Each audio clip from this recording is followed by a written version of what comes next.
विषय विशेषज्ञ आदरणीय श्री कमल यशवंत सिन्हा सर जी को विचारों की अभिव्यक्ति हेतु मैं सादर आमंत्रित करती हूँ। सम्माननीय श्री कमल यशवंत सिन्हा सर। बहुत बहुत धन्यवाद मैम। मैम मेरी आवाज पहुंच पा रही है आप तक? जी सर, जी सर। जी ठीक है, तो फिर शुरू करते हैं। सबसे पहले शासकीय महाविद्यालय डोलरिया के आदरणीय प्राचार्य महोदय और समस्त स्टाफ को और इस वेबिनार में जुड़े समस्त वरिष्ठ प्राध्यापकों को मेरा प्रणाम। साथियों को, अनुजों को और श्रोताओं को, जो उनमें से कुछ विद्यार्थी भी होंगे, उनको मेरा नमस्कार। और जैसा कि शुरू करते हैं, मैं बहुत औपचारिक वक्तव्य नहीं देता हूं, औपचारिक व्याख्यान के लिए नहीं जाना जाता हूं, तो मेरा व्याख्यान थोड़ा अनौपचारिक रहेगा। हंसी मजाक के लहजे में मैं अपनी बात कहता हूं, तो कहीं मुझसे कोई धृष्टता हो या गलती हो तो उसको अन्यथा नहीं लेंगे, क्षमा करेंगे। जब बात हो रही थी तो विनोद भैया ने मुझे संपर्क किया था कि कमल इस विषय पर आपका व्याख्यान है। प्रोफेसर विनोद राय मेरे बड़े भैया हैं, मित्र हैं, तो उन्होंने परिचय मांगा। तो फिर मैंने यही कहा कि भैया मेरा परिचय क्या है, बस महाविद्यालय का नाम बोल दीजिएगा और ज्यादा से ज्यादा है तो यह कह दीजिएगा कि आपका छोटा भाई हूं, इससे बेहतर परिचय क्या होगा। क्योंकि मैं साहित्य का हूं और अज्ञेय को पढ़ता और पढ़ाता हूं। और अज्ञेय जी की कविता है असाध्य वीणा, उसमें अज्ञेय कहते हैं कि नहीं नहीं मैं कहीं नहीं, तू उतर बिन के तारों में, अपने को गा अपने से गा। मतलब हम जो कुछ भी कहते हैं वो माँ वीणा पाणी की कृपा है, उन्होंने जो दिया है उसी को व्यक्त करते हैं। तो मेरा बस इतना ही संक्षिप्त सा परिचय है और शुरू करते हैं विषय पर बात करना। तो आज का जो विषय है, राष्ट्रीय शिक्षा नीति 2020 के परिप्रेक्ष्य में भारतीय ज्ञान परंपरा का महत्व। तो देखते ही मोटे तौर पर हमको अंदाजा हो जाता है कि इस विषय में दो प्रमुख बिंदु है। एक हो रहा है राष्ट्रीय शिक्षा नीति 2020 और जो दूसरा हिस्सा है वह है भारतीय ज्ञान परंपरा। सबसे पहले बात करेंगे राष्ट्रीय शिक्षा नीति की। अब मैं यह नहीं बताऊंगा कि राष्ट्रीय शिक्षा नीति में क्या क्लॉज है, क्या क्या नियम है, क्या क्या उपबंध है। 2020 नाम से पता है कि ये नीति 2020 में लागू हो गई थी और आज हम 2025 में इस विषय पर बात कर रहे हैं। मतलब शिक्षकों को तो छोड़िए, विद्यार्थी तक को जानकारी हो गई कि शिक्षा नीति क्या है, क्योंकि अब ये अमल में आ चुकी है। फिर भी हम यह तो बात करेंगे कि इस नीति की आवश्यकता आखिर क्यों हुई, या इस नीति में कुछ बेहद महत्वपूर्ण बातें हैं, वह क्या है। तो सबसे पहली जो बात है, थोड़ा स्वास्थ्य खराब है, बीच बीच में खांसी आएगी, उसको झेल लीजिएगा। तो जो सबसे पहली और महत्वपूर्ण बात है कि ये जो विश्व है बहुत तेजी से परिवर्तित हो रहा है, बहुत तेजी से परिवर्तित हो रहा है। और एक जो वाक्य है ना कि परिवर्तन ही शाश्वत है, change is the only constant. तो जो नहीं बदलेंगे, एक सॉन्ग है, मैं थोड़ा मजाक के लहजे में बात करता हूं, पहले भी कह चुका हूं कि मौसम की तरह तुम भी कहीं बदल तो ना जाओगे, एक पुराना गाना है। तो मैं यहां कहूंगा, वहां नायक कहता नहीं बदलूंगा, लेकिन अभी मौसम की तरह बदलने की आवश्यकता है। रघुवीर साहब की कविता है, जो नहीं कहें हंसेंगे वो मारे जाएंगे। और मैं उसको अलग लहजे में कहूंगा कि जो नहीं बदलेंगे, समय के साथ, बदलते हुए समय की मांग के साथ वो पीछे रह जाएंगे। बहुत बड़ी डिमांड है टाइम की कि आपको अपने आप को बदलना होगा, अपडेट करना होगा। अपडेट कैसे करेंगे? तो उसी का जवाब है राष्ट्रीय शिक्षा नीति 2020। हमारी जो पद्धति है, शिक्षा पद्धति है, वह बहुत पुरानी शिक्षा पद्धति, हालांकि बीच बीच में कई राष्ट्रीय शिक्षा नीति आए, है ना, लेकिन मूलतः यदि हम देखें तो आधारभूत ढांचा क्या था, जो मैक्स मूलर की शिक्षा पद्धति है, भारत की शिक्षा पद्धति। और उस शिक्षा पद्धति को किस अनुसार डिजाइन किया गया था? अंग्रेजों को भारत में शासन करने के लिए बाबुओं की एक फौज, या फिर दूसरी तरीके से कहूं गुलामों की एक फौज की आवश्यकता थी। मतलब ऐसी शिक्षा नीति थी जो आपको आज्ञाकारी तो बनाती थी, लेकिन आप में स्वतंत्र सोच का विकास करने की प्रेरणा नहीं देती थी। और वक्त का जो तकाजा है, वक्त का जो डिमांड है, वही है कि आपको बदलना पड़ेगा। डार्विन का एक सिद्धांत है, विज्ञान की भी बात हम लोग करते चलेंगे। भी मैम ने बहुत सारे विषयों को जोड़कर बहुत अच्छा वक्तव्य दिया। तो डार्विन का एक सिद्धांत है सर्वाइवल ऑफ द फिटेस्ट, जो सबसे श्रेष्ठ है वही सरवाइव कर पाएगा। तो यहां सरवाइव से आशय अभी लोगों में बहुत डर बना हुआ है। कैसा डर बना हुआ है कि चैट जीपीटी है, एआई है, जो नई तकनीक है वो लोगों की जॉब खा जाएगी।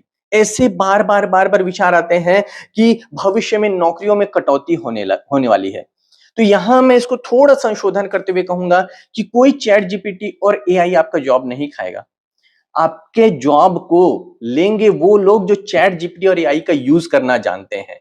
मतलब चैट जीपीटी या एआई खुद से तो काम करेंगे नहीं, उसको भी काम करने के लिए किसी व्यक्ति की या मास्टर की आवश्यकता है, तो आपको मास्टर होना पड़ेगा। तो नई शिक्षा नीति आपको इसी चीज में मास्टर करने के लिए रची गई है। लेकिन नई शिक्षा नीति एक जबरदस्त कॉन्ट्रास्ट है। कॉन्ट्रास्ट मतलब विरोधाभास है। मतलब जैसा मैम ने शुरू में ही कहा, लीना मैम ने, कि हम भारतीय ज्ञान परंपरा, पुरानी ज्ञान परंपरा पर बात करें किसके माध्यम से, ऑनलाइन वेबिनार के माध्यम से। यह भी एक कॉन्ट्रास्ट है कि प्राचीन तकनीक के बारे में नवीनतम तकनीक का उपयोग करते हुए हम चर्चा कर रहे हैं। यह कॉन्ट्रास्ट है। ऐसे ही एआई और चैट जीपीटी का उपयोग यदि आप करना सीखेंगे, वक्त के साथ चलेंगे, तो आप पीछे नहीं रहेंगे। तो आपको इस बात पर परेशान नहीं होना है कि आपकी नौकरियां जा रही हैं या आप मशीन से पिछड़ते जा रहे हैं। आपको इस बात का प्रयास करना है कि आप किस तरह से नई चीजों को सीख सकते हैं। अभी जैसे भारत पाकिस्तान का युद्ध हुआ, आप सबने देखा, पाकिस्तान के पास भी परमाणु हथियार है, भारत के पास भी परमाणु हथियार है, फिर भी युद्ध में भारत का पक्ष हावी रहा। ऐसा नहीं कि पाकिस्तान के पास परमाणु नहीं है, मिसाइल्स नहीं है, उन लोगों ने भी अपने ड्रोन्स लॉन्च किए, मिसाइल्स लॉन्च किए, लेकिन भारत फिर भी उस युद्ध में अधिक सक्षम नजर आया। क्यों नजर आया? क्योंकि तकनीक, भारत के पास जो मिसाइल रोधी तकनीक थी, हमारे S-400 जो रक्षा सिस्टम है, वो पाकिस्तान से उसका पलड़ा भारी था। हो सकता है यही स्थिति उल्टी होती, पाकिस्तान हमसे अधिक उन्नत होता, तो निश्चित तौर पर पाकिस्तान विजयी होता। एक भारतीय होते मैं यह बात कह रहा हूं। तो हम इसलिए आगे हैं युद्ध में, इसलिए नहीं कि हमारी आबादी बहुत बड़ी है या हमारे सैनिक बहुत वीर है।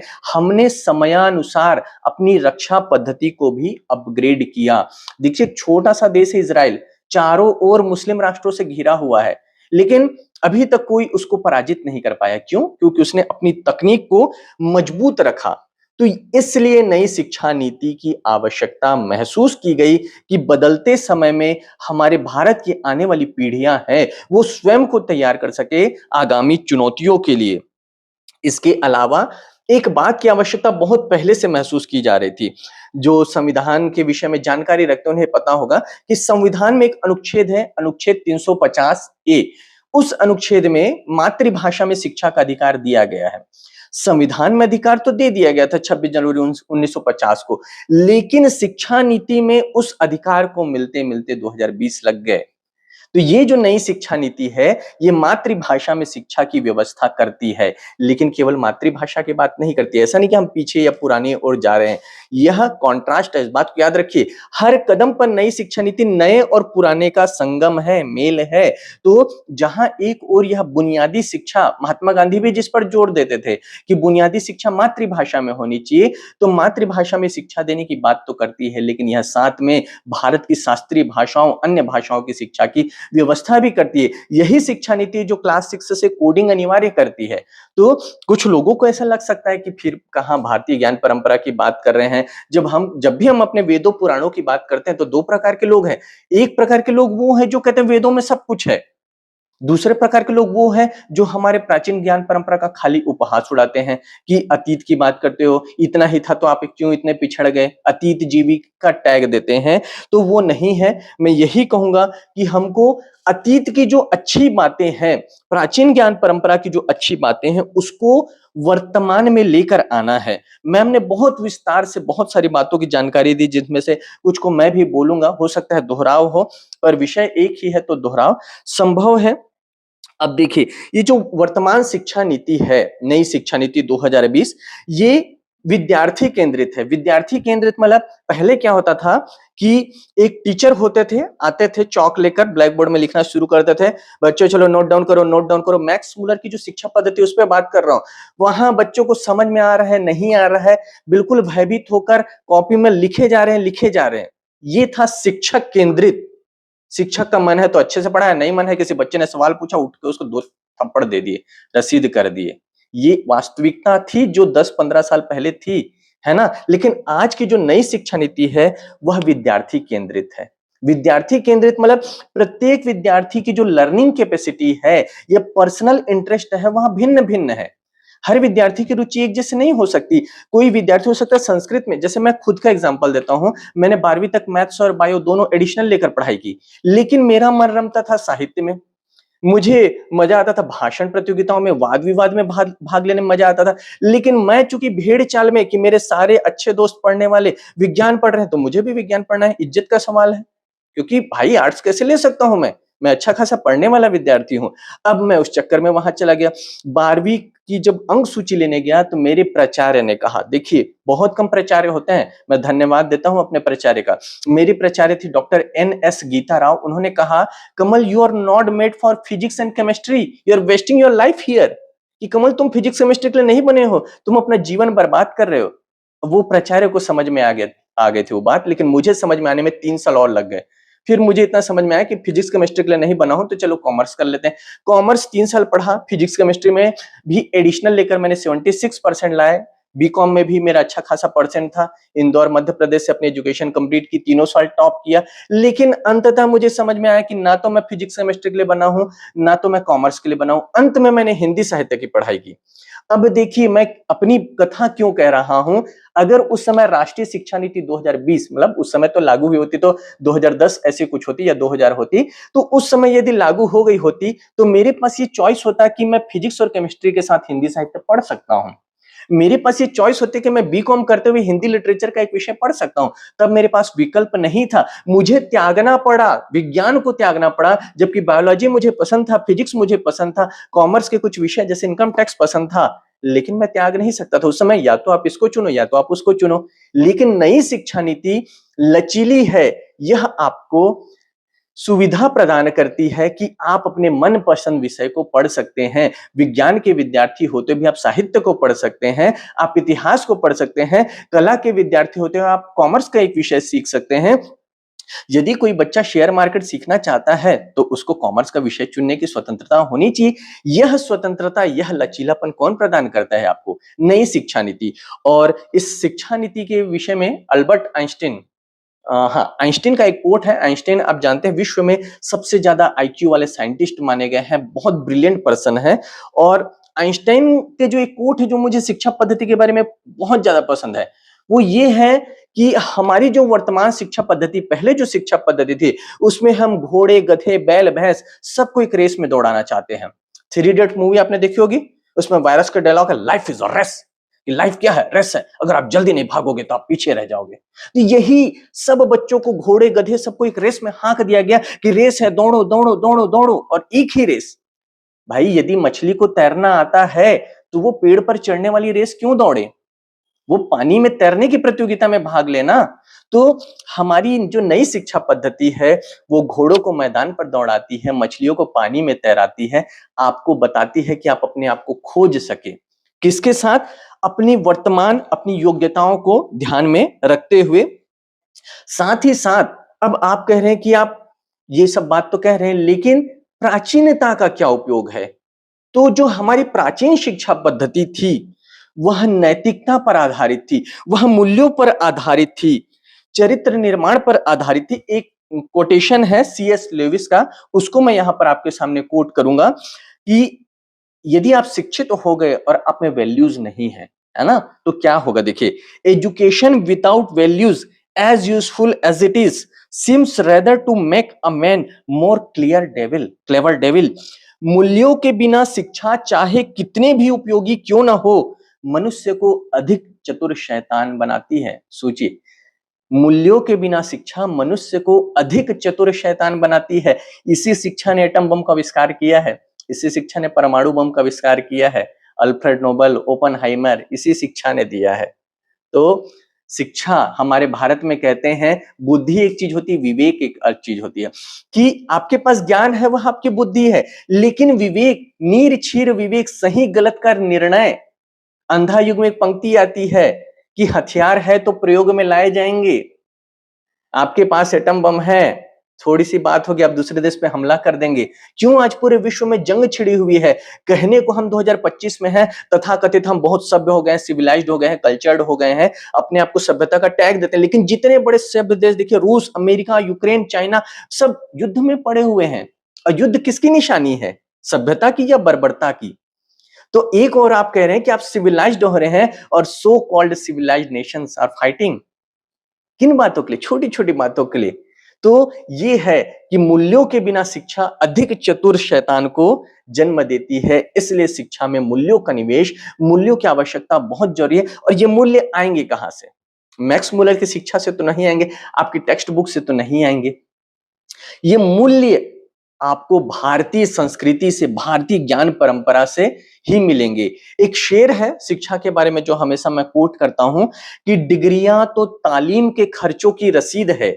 जो भी आपको डिग्री मिलेगा, आप बीए, बीकॉम, बीएससी जो कुछ भी कर रहे हैं, एंड में आपको यूनिवर्सिटी से, कॉलेज में जाकर जो सर्टिफिकेट मिलेगा वो केवल आपके खर्चों की रसीद है। कॉलेज में प्रवेश के समय जितना फीस आपने पटाया उसकी रसीद है।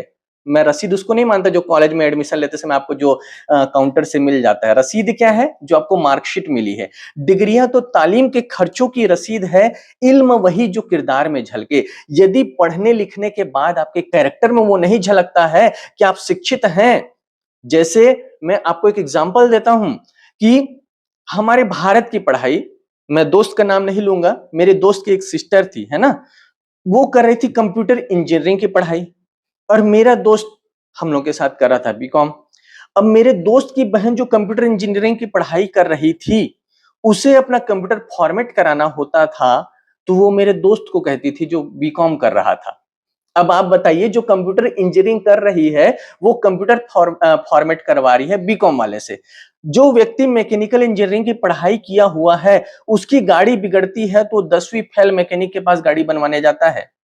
तो क्या मतलब है इस पढ़ाई का कि आपको कंप्यूटर इंजीनियरिंग की पढ़ाई करने के बाद कंप्यूटर को फॉर्मेट नहीं कर पा रहे हैं, 4 साल मैकेनिकल इंजीनियरिंग करने के बाद आप अपनी बाइक को रिपेयर नहीं कर पा रहे हैं? तो यही है कि आपके किरदार में आपका नॉलेज नहीं झलक रहा है। तो हमारी जो शिक्षा पद्धति थी बिल्कुल रटंतु शिक्षा पद्धति थी, जहां रटने पे जोर दिया जाता था। थ्री इडियट मूवी का एक फिर से मैं जिक्र करूंगा दृश्य का। वहां पर प्रोफेसर है, वायरस है, वो सॉरी प्रोफेसर वायरस नहीं, कोई और प्रोफेसर रहते हैं जिनका नाम मुझे याद नहीं है। वो क्लास में पूछते हैं व्हाट इज मशीन, तो आमिर खान को भगा देते हैं। तो व्हाट इज मशीन पूछते हैं तो चतुर रामालिंगन खड़ा होता है और बिल्कुल किताब की परिभाषा को याद कर लिया होता है और कहता है machine are any combination of body body so connected that their relatives blah blah blah blah, ये कहता है और प्रोफेसर खुश हो जाते हैं। आमिर खान को डेट करके भगा देते हैं। फिर वो आता, आमिर खान को पूछते हैं what is machine, A machine is anything that reduces human efforts, और वो जिप को पकड़ता है, zip up zip down zip up zip down. Sir ये मशीन है, जो भी चीज मनुष्य के एफर्ट को, आपके कार्य को आसान बनाती है वह मशीन है। तो देखिए हमारी जो टीचिंग मेथड है उसमें चतुर रामालिंगन को हम अप्रिशिएट करते हैं, वेरी गुड बेटा, शाबाश, क्या बात है।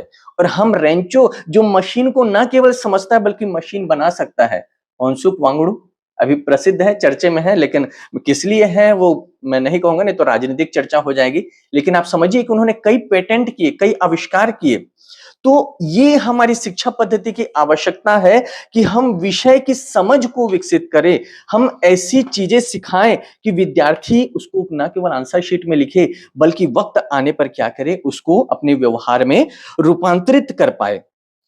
तो एनईपी और ज्ञान परंपरा, अब दूसरे विषय पर आते हैं कि जो एनईपी है और ज्ञान परंपरा है, 2020 में हम क्यों प्राचीन ज्ञान परंपरा की बात कर रहे हैं, तो मैं आपको यह स्पष्ट कर दूं कि जब एनईपी 2020 का मसौदा तैयार किया जा रहा था तो उसकी जो आधारशिला है वह हमारे प्राचीन ज्ञान परंपरा के आधार पर यह रचा गया, ज्ञान परंपरा के आधार पर तैयार किया गया। क्योंकि इसका लक्ष्य केवल यह नहीं है कि आप विद्यार्थियों को डिग्री पकड़ा दो, रोजगार के लिए तैयार करा दो, बल्कि इसकी जो हमारी प्राचीन ज्ञान परंपरा का उद्देश्य था, विद्यार्थियों में पूर्ण आत्मज्ञान और मुक्ति के रूप में हमारे ज्ञान परंपरा का उद्देश्य था। एक कोटेशन है संस्कृत में, एक कोट है विष्णु पुराण से जो कि मुझे बहुत पसंद है। हमारे महाविद्यालय में जब आप प्रवेश करेंगे, कभी आने का सौभाग्य तो नहीं कहूंगा, कभी आने की इच्छा हुई, बहुत छोटा सा महाविद्यालय है छोटे से गांव में, तो हमारे महाविद्यालय में प्रवेश करती जो पहला श्लोक लिखा है वह यही लिखा है, सा विद्या या विमुक्त है। विद्या क्या है? जो मुक्त करती है। अब यहाँ पर मुक्त किससे करती है? एक तो यह है कि विद्या ज्ञानता से मुक्त करती है, विद्या आपको अंधकार से मुक्त करती है, विद्या आपको सांसारिक बंधनों से मुक्त करती है। इसी को रविंद्रनाथ टैगोर ने एक बहुत अच्छी पोएम है जो मुझे बहुत पसंद है। साहित्य का विद्यार्थी हूं मैं, इसलिए बार बार आपको साहित्य पे ले चलूंगा, फिल्मों पे ले चलूंगा। Where the mind is without fear, Rabindranath Tagore कहते हैं कि जहां मस्तिष्क भय के बिना है, and the head is held high, where knowledge is free, जहां ज्ञान मुक्त है। हमारा ज्ञान, हम ज्ञान दे रहे हैं लेकिन मुक्त नहीं है, ध्यान दीजिएगा इस बात को, ज्ञान बंधा हुआ है सोच में, संकीर्णताओं में। Where the world has not been broken up into fragments by narrow domestic walls, जहां दुनिया छोटी छोटी संकीर्ण दीवारों में बटी हुई नहीं है। आज दुनिया क्या है, हिंदू में, मुस्लिम में, भारतीय में, पाकिस्तानी में, रूस में, यूक्रेनी में, काले में, गोरे में, सब में तो बटी हुई है। तो कैसे मुक्त हुए, सा विद्या या विमुक्त है, क्या विद्या ने सच में हमको मुक्त किया है? सोचने की बात है। मुझे तो कहीं मुक्ति दिखाई नहीं देती है। तो यही बात हमारे विष्णु पुराण में कहा गया है। तो जब विष्णु पुराण में कहा गया है, आज उसकी आवश्यकता महसूस की जा रही है, तो प्रासंगिक होगा तो लेकर आना पड़ेगा। पहले बच्चों में इतनी नैतिकता की समावेश क्यों होता था? दादा दादी होते थे, बच्चे रोज रात में दादी प्लीज कहानी सुनाओ ना, दादू प्लीज कहानी सुनाओ ना। और दादी और दादू कौन सी कहानी सुनाते थे? फिल्मों की नहीं, दादी और दादू कहानी सुनाते थे पंचतंत्र की, हितोपदेश की, रामायण की, महाभारत की, लव कुश की। और जब जैसी कहानी आप सुनेंगे बचपन में, वही तो आपके मस्तिष्क में आपके व्यक्तित्व का निर्माण करेगा। तो आज एक तो एकल परिवार हो गए, संयुक्त परिवार की व्यवस्था तो समाप्त ही हो गई है। एकल परिवार हो गए हैं, तो एकल परिवार में दादा और दादी की कहानी कौन सुनाएगा? मम्मी पापा के पास तो टाइम नहीं है, बस एक मोटा हाथी झूम के चला, रेन रेन गो अवे, और वो भी मम्मी पापा के पास खुद सुनाने का टाइम नहीं है। यूट्यूब में लगा दिए, बच्चा देख रहा है और रील्स की तरह आगे बढ़ा रहा है। तो नैतिकता कहाँ गई? वो शिक्षा कहां से आएगी? मोरल वैल्यूज कहां से आएंगे? और फिर चतुर शैतान बना रहे हैं। फिर आप न्यूज पढ़ते रहिए कि फलाना शहर में एक व्यक्ति, एक छोटा बच्चा आया, बंदूक से गोली चला दी और इतने लोगों की मृत्यु हो गई। अभी 3 साल का एक बच्चा यूपी में गन चला दिया था, गन शॉट, किसी की मृत्यु नहीं, अलग बात है। अमेरिका में आए दिन न्यूज आता रहता कि स्कूल में फलाना बच्चा अपने पिता का रिवॉल्वर लेकर आया और उसने अपने साथी को मामूली झड़प पर गोली मार दी। तो ये शिक्षा शैतान बना रही है। और मैं सब बात इसलिए कह रहा हूं क्योंकि यहाँ बहुत सारे प्रोफेसर साथी जुड़े हुए हैं। कई लोग कहते हैं कि हमारा काम केवल सिलेबस कंप्लीट कराना है। मैं नहीं मानता कि हमारा काम सिलेबस कंप्लीट कराना है, बल्कि इतना सारा मटेरियल है आज के समय में, पीडीएफ है, यूट्यूब वीडियोस है, पीपीटीज है, सब कुछ है। हमारा काम तो बहुत कम हो गया है। मतलब सारा कंटेंट, आप, मैं, हम सब जो कुछ भी पढ़ाएंगे ना, उससे अच्छा कंटेंट, रेडीमेड कंटेंट ऑनलाइन मिल जाएगा।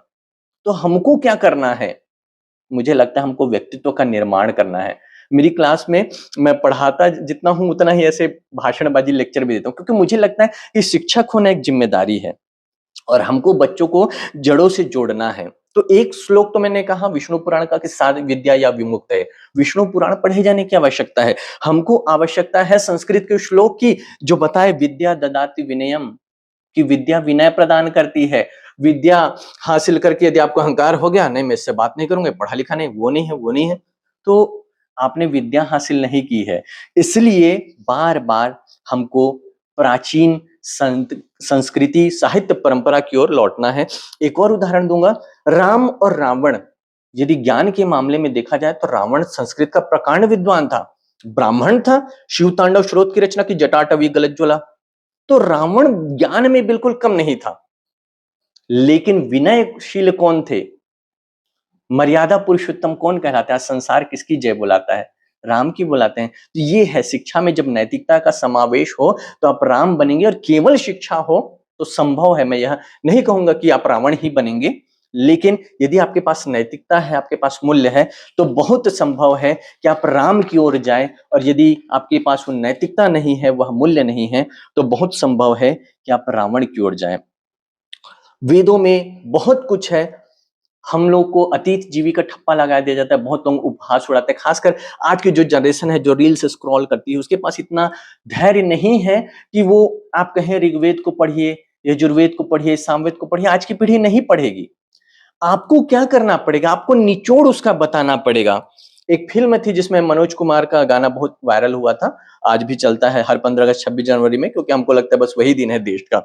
जब जीरो दिया मेरे भारत ने, दुनिया को जब गिनती आई, देता ना दशमलव भारत तो, यूं चांद पे जाना मुश्किल था, धरती और चांद की दूरी का अंदाजा लगाना मुश्किल था। सभ्यता जहां पहले आई, पहले जन्मी जहां पे कला, अपना भारत वो भारत है जिसके पीछे संसार चला।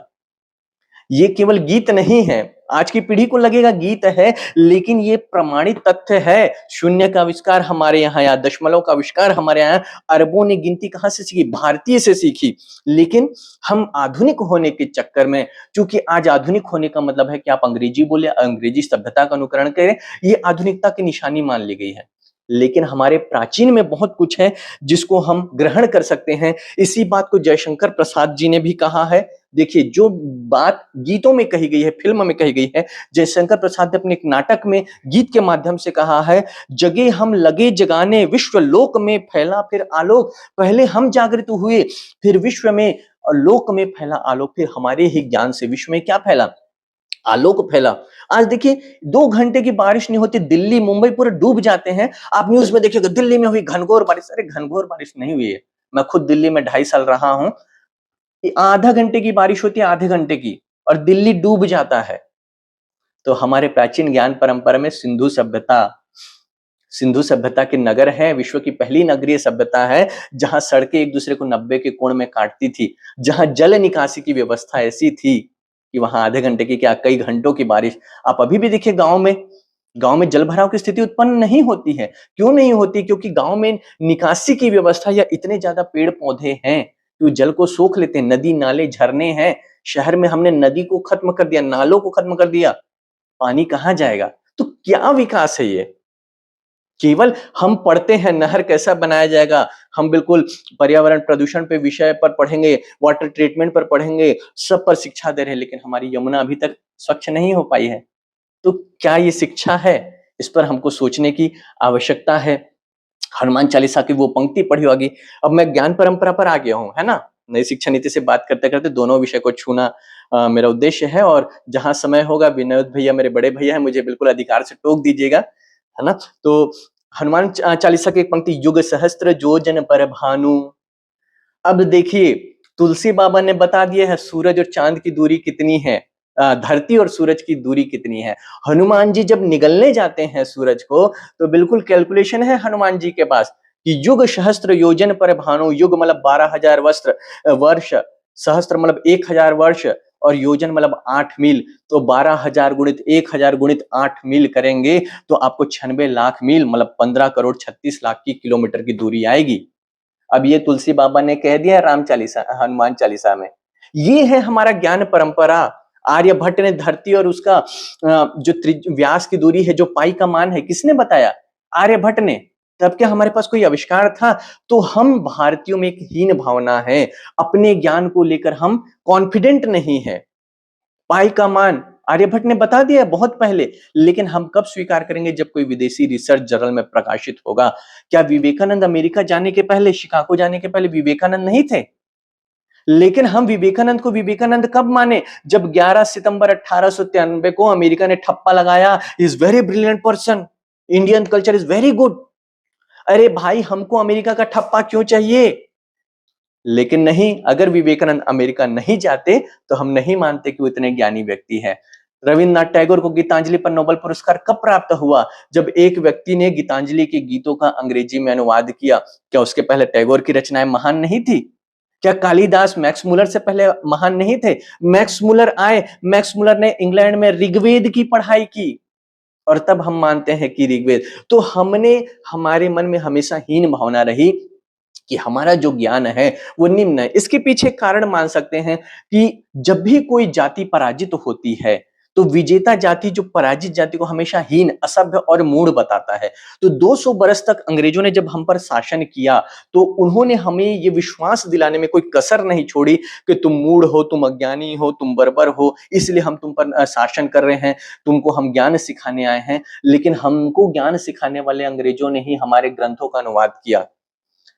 हजारों वर्षों से हल्दी का प्रयोग भारतीय घरों में होता आ रहा है। चोट लगी, हल्दी लगा दो, सर में दर्द हो रहा है, बदन में दर्द हो रहा है, हल्दी दूध पिला दो। लेकिन हमको होश कब आया? जब किसी अमेरिका ने हल्दी का पेटेंट कराना चाहा, तब हम कह रहे अरे भाई, हम तो हजारों वर्षों से इसका प्रयोग कर रहे हैं, पहले क्यों नहीं? क्योंकि हमारे यहाँ बस हो रहा है तो हो रहा है। नीम का प्रयोग, चावल में नीम के पत्ते रखने का कब से हमारी यहाँ परंपरा चली आ रही है। लेकिन जब नीम के पेटेंट पर विवाद छिड़ा तब हमको होश आया नीम तो हमारा है। मतलब पूरा विश्व हमारे ज्ञान से जब सीख रहा है, हमारे ज्ञान को अपना ज्ञान बताने पर तुला हुआ है, तब हमको होश आता है कि भारतीय ज्ञान परंपरा में कुछ है। योग जब तक योग था किसी को कोई मतलब नहीं था, योग जब योगा हो गया तो हम सब पीछे पड़ गए। अरे भाई योगा नहीं योग है कि हमने दिया है, तो हमने तो कब से दिया है, भारतीय खुद भूल गए, आज विदेशी योग सिखा रहे हैं, योगा कह कहकर आपको योग सिखा रहे हैं। विदेश में कितने लर्निंग सेंटर्स चल रहे हैं। तो वास्तव में ये है हमारा जो ज्ञान पद्धति है, भारतीय ज्ञान परंपरा है। आज ग्लोबल विलेज की अवधारणा बहुत पॉपुलर हो रही है कि अंबानी जी का एक एड आया था, कर लो दुनिया मुट्ठी में। वो ग्लोबल भावना है ना, कि कर लो दुनिया मुट्ठी में। लेकिन ये जो कर लो दुनिया मुट्ठी में, ग्लोबलाइजेशन, वैश्विक गांव की अवधारणा कब आई? हमारे ऋषि मुनियों ने बहुत पहले कह दिया था, वसुधैव कुटुंबकम, कि सारा विश्व क्या है, एक परिवार है। मतलब वो दूरदर्शी थे जिन्होंने पहले ही पूरे विश्व को एक परिवार के रूप में देख लिया था। और कुछ बातें हैं तो हाँ, प्राचीन ज्ञान परंपरा में बात करेंगे तो आज आयुर्वेदिक योग के बाद क्या है, अब धीरे धीरे हम सब पीछे की ओर जा रहे हैं। दयानंद सरस्वती ने बहुत पहले कह दिया था, वेदों की ओर लौटो। जब भारतीय स्वतंत्रता संग्राम आरंभ हुआ, जब भारतीयों में जागृति लाने का प्रयास किया गया, तो देखिए जितने भी विद्वान हैं उन लोगों ने प्राचीनता की ओर देखा, प्राचीन ग्रंथों की ओर, और दयानंद सरस्वती ने कहा वेदों की ओर लौटो। आप चरक संहिता देखिए, आयुर्वेद शास्त्र का प्रथम ग्रंथ है। केवल भारत के संदर्भ में नहीं, पूरे विश्व के संदर्भ में चरक जो संहिता है आयुर्वेद का प्रथम ग्रंथ माना जाता है। सुश्रुत संहिता में शल्य चिकित्सा की बात की गई है। आर्यभट्ट का जिक्र मैं कर चुका हूं। नागार्जुन विदेशी आक्रमणकारी मीनांडर आता है और उनसे दर्शन की शिक्षा प्राप्त करता है। पतंजलि का योग शास्त्र, षड दर्शन, और जिस एटम बम परमाणु का भी जिक्र मैंने किया, महर्षि कणाद ने बहुत पहले परमाणु को परिभाषित करते हुए कह दिया था कि पदार्थ का सबसे छोटा अविभाज्य कण परमाणु है। ठीक है, हमने एटम बम नहीं बनाए, लेकिन हम वहां से कंसेप्ट तो ले सकते थे ना, लेकिन हम पीछे क्यों रह गए? आप कहेंगे, मुझसे प्रश्न कर सकते हैं बिल्कुल, कि जब भारतीय ज्ञान परंपरा में इतना कुछ था तो हम पीछे क्यों रह गए? आज हम क्यों विश्व गुरु नहीं हैं? तो उसके पीछे कहीं ना कहीं मुझे एक कारण महसूस होता है, और वहां पर मैं अब्दुल कलाम जी से सहमत होता हूं कि हम भारतीयों ने केवल ज्ञान पे, शिक्षा पे, संस्कृति पर ध्यान दिया, हमने कभी भी युद्ध पे ध्यान नहीं दिया। इसके कारण क्या हुआ, एक के बाद एक विदेशी जातियां आती गई, भारत को पराजित करती गई। और इस बात पे आपको स्वीकार करने में कोई यह असहज नहीं होना चाहिए, जो सत्य है वह सत्य है। शक, खून, कुसाण, मुस्लिम आक्रमणकारी आए, अंग्रेज आए, सब से हम एक के बाद एक पराजित होते गए, क्योंकि कहीं ना कहीं हमारी जो शांति प्रियता की जो नीति थी उसने हमें नुकसान पहुंचा। और जब एक जाति लंबे समय तक पराजित होती है, आप कहेंगे कि स्कंदगुप्त हुए, चंद्रगुप्त मौर्य हुए जिन्होंने सिकंदर के सेनापति को पराजित किया, हाँ वह भी सत्य है, लेकिन मोटा मोटा सत्य यह है कि एक लंबे अरसे तक हम पराजित होते रहे। और जब कोई एक जाति बहुत लंबे अरसे तक पराजित होती है तो उसकी जो संस्कृति है, उसके जो साहित्य का विकास है, वो कहीं ना कहीं कमतर होते जाता है। इसलिए हमने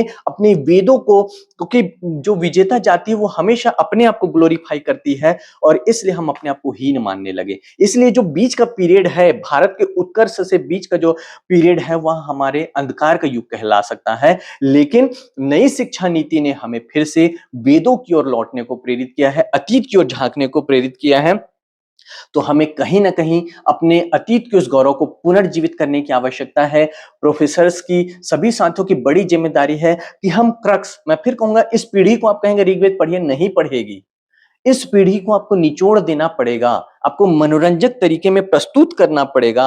जैसे यज्ञ हवन होते हैं, आज की पीढ़ी यज्ञ हवन से दूर भागती है। कुछ वर्ष पहले तक मेरी भी यह स्थिति थी, लेकिन फिर मैंने एक रिसर्च पेपर पढ़ा जिसमें पढ़ा कि विदेशों में हवन का आयोजन हो रहा है खेतों में। क्यों हो रहा है? क्योंकि उससे खेतों की जो वायु है वह शुद्ध होती है, कि कीड़े दूर भागते हैं। हम केमिकल डाल डालकर कीड़ों को मार रहे हैं। थोड़े समय बाद क्या होता है, फसल की उत्पादकता कम होने लगती है। लेकिन यज्ञ से वायु शुद्ध हो रही, कीड़े भाग रहे हैं। घर में पहले नीम के पत्ती का धुआं किया जाता था, मच्छर नहीं भागते थे। आज आप देखिए, मॉस्किटो का जो कॉइल जलाते हैं उसी के ऊपर मच्छर बैठा रहता है। कॉइल के ऊपर तो नहीं, वो जो लिक्विड आता है, मैंने कई बार देखा, तो मैं हमेशा वो लिक्विड में मच्छर को बैठा देखता हूँ, तो बोलता हूँ कि क्या गुंडा बनेगा रे तू, तेरे ऊपर ही मच्छर बैठा है ना। तो ये है, उसके अलावा जैसे मैम ने कहा कि हमारे वेदों पुराणों में सभी चीजों को धर्म से जोड़ दिया जाता था। जैसे पीपल के पेड़ के पास मत जाओ, क्यों? क्योंकि या तो उसमें प्राचीन लोग ऋषि मुनि देवता को बिठा देंगे, उसमें देवता का वास है, या फिर उसमें भूत प्रेत को, बच्चों को डराना है तो अरे उस पीपल के पेड़ के पास मत जाना, उसमें प्रेत रहते हैं, उसमें चुड़ैल रहते हैं। बड़ों को समझाना है तो उसमें देवता रहते हैं। तो या तो आप भय से या धर्म से उसकी पूजा करने लगे। तो ऋषि मुनियों ने क्यों ऐसा किया? आप कहेंगे कि जब ऋषि मुनियों को सब पता था आपके अनुसार, तो क्यों नहीं बताए, क्यों मिसगाइड किए?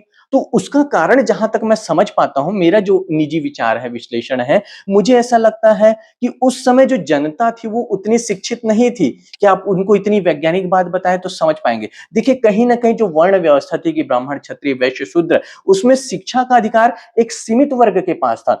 तो जब एक सीमित वर्ग शिक्षित है तो आप ज्ञान विज्ञान की बातें जो वर्ग शिक्षित नहीं उसे करेंगे तो कैसे समझ पाएंगे? इसलिए ऋषि मुनियों ने प्राचीन जितना भी ज्ञान है उसको क्या किया था? धर्म से जोड़ दिया था, ईश्वर से या असुरी शक्तियों से जोड़ दिया था। एक और बात कहूंगा, हालांकि मेरा समय हो चुका है, तो मुझे जो बहुत पसंद है, हिंदू धर्म में एक कंसेप्ट है दशावतार की।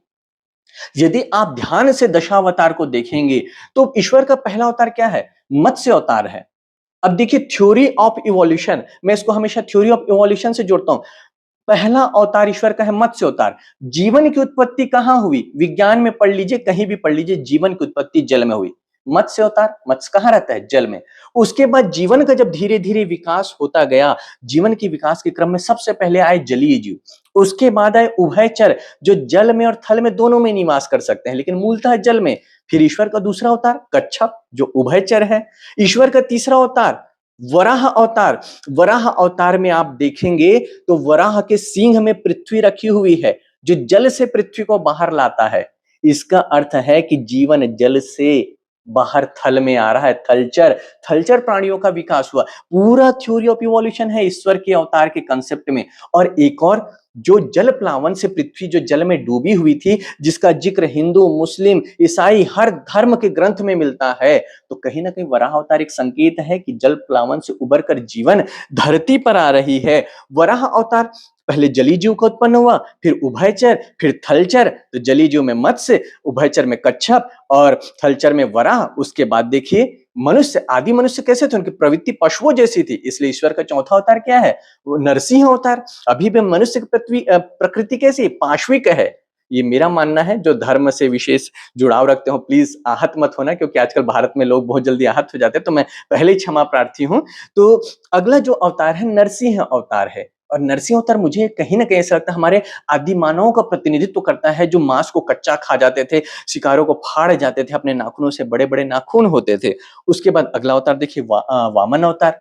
वामन अवतार मतलब मनुष्य से सभ्य होने लगा, शिक्षा प्राप्त करने लगा, ब्राह्मणों का जहां प्रभुत्व था भारतीय समाज में, वामन अवतार। फिर ब्राह्मणों के बाद ब्राह्मण और क्षत्रिय, अभी मैम जो थी वो इतिहास विषय की विशेषज्ञ थी, तो ब्राह्मण और क्षत्रिय के बीच प्रभुत्व के लिए संघर्ष हुआ। इसीलिए तो देखिएगा कि गौतम बुद्ध है, महावीर है, हिंदू मुस्लिम हिंदू और अन्य धर्मों के बीच भी संघर्ष हुआ। तो जो क्षत्रिय है, गौतम बुद्ध क्षत्रिय थे, महावीर क्षत्रिय थे। तो ब्राह्मण केवल क्या दावा करते थे? हम ब्राह्मण है इसलिए हम श्रेष्ठ हैं। तो क्षत्रियों ने भी ज्ञान अर्जित करना शुरू कर दिया। महावीर स्वामी, गौतम बुद्ध इसके उदाहरण है। तो अगला अवतार जो होता है ब्राह्मण के बाद, परशुराम क्षत्रियों से घृणा करते थे, वो इतिहास है कि ब्राह्मण और क्षत्रिय का संघर्ष हो रहा था। फिर आते हैं क्षत्रिय अवतार, प्रभु श्री राम का अवतार, मर्यादा पुरुषोत्तम।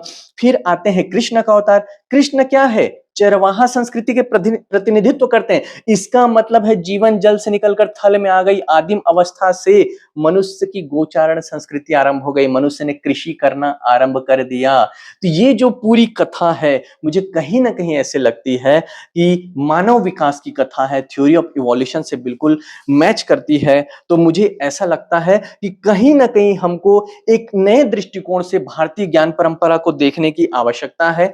इसके अलावा आज जो स्टूडेंट सेंट्रिक पद्धति कह रहे हैं, या फिर हम कह रहे हैं कि करने के द्वारा सीखे, प्रैक्टिकल एस्पेक्ट्स पे बात करते हैं, तो जो गुरुकुल शिक्षा पद्धति थी, वहां देखिए आप जो गुरुकुल शिक्षा पद्धति में, जैसे आज हम कैसे पढ़ाते हैं कि हाँ बच्चों आज हम पढ़ेंगे निराला की यह कविता, निराला ब्ला blah blah blah blah blah blah blah, ये मैं बोलकर चला गया। लेकिन प्राचीन काल में जो शिक्षा होती थी वो संवाद के माध्यम से होती थी।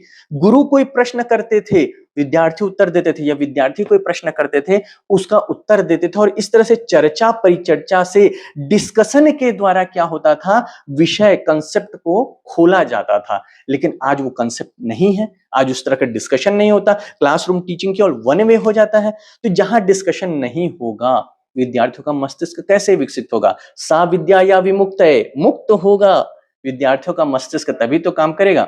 जैसा कि कहा गया है, पैराशूट तभी काम करेगा जब पैराशूट खुलेगा, तो आपके दिमाग रूपी पैराशूट भी तभी काम करेगा जब वो खुलेगा। तो हमारा दिमाग खुले, इसके लिए शिक्षकों को विशेष प्रयास करना होगा। जितना कुछ मुझे बताना था मेरे ख्याल से मैं कह चुका हूं, और समय भी हो चुका है। तो आप सभी को एक बार पुनः आभार, और मेरे बड़े भैया विनोद राय, उनको बहुत बहुत धन्यवाद कि मुझ जैसे एक छोटे से महाविद्यालय में पढ़ाने वाले अदन्य प्राध्यापक उन्होंने मौका दिया कि मैं आपके समक्ष अपनी बात रख सकूं। कितना सफल हुआ वो तो आप ही बताएंगे, आप ही जानेंगे। लेकिन धन्यवाद इस अवसर के लिए, और आप सभी को बहुत बहुत धन्यवाद।